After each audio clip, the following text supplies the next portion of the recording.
అంటే మూడు పిల్లలకి చెప్పుకోకర్లా, పిల్లలకి చెప్పుకోకర్లా, కానీ సమాజానికి చెప్పాలి కాబట్టి చెప్తున్నాను ఇదంతా కూడా. అది ఆ రోజు సంగతి జరిగింది. మన అదృష్టవశాత్తు నా శ్రీమతి కోసం విపరీతంగా ట్రై చేశారు. నా జీవితంలో అయితే అంటే ఏ పగోడికి కూడా రాకూడదు. భార్యను తీసుకుని దాక్కుంటూ రోజుకు లేదా 2 రోజులకు ఒక ఇంట్లోనో ఒక చోట్లోనో ఉంటూ 15 రోజులు తిరగటం అనేది నిజంగా ఆ రోజే నేను మానసికంగా చచ్చిపోవాలి, రాజకీయంలోంచి మానేయాలి. ఎవరికి రాకూడనటువంటి దుస్థితి అది.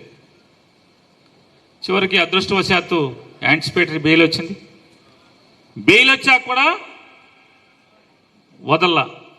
జనవరి 1 తారీఖున నా భార్యను పోలీస్ స్టేషన్కి పిలిచి 4 గంటల పాటు ఇష్టం వచ్చినట్టు మాట్లాడాడు సిఐ గారు. రోజు ఇది నడుస్తుంది. దీనికి సమాధానం చెప్పే రోజు, వాతకి 10 వాతలు పెట్టే రోజు ఖచ్చితంగా వస్తుందనే ఊరుకున్నాను నేను.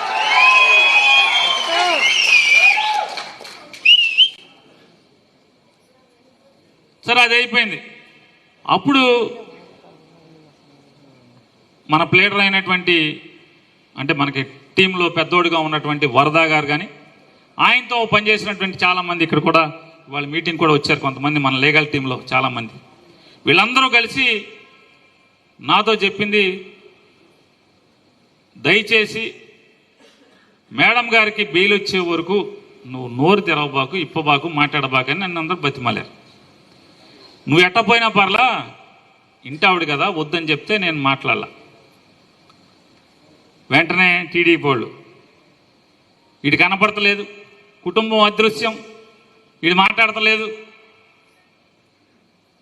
మొదలెట్టారు.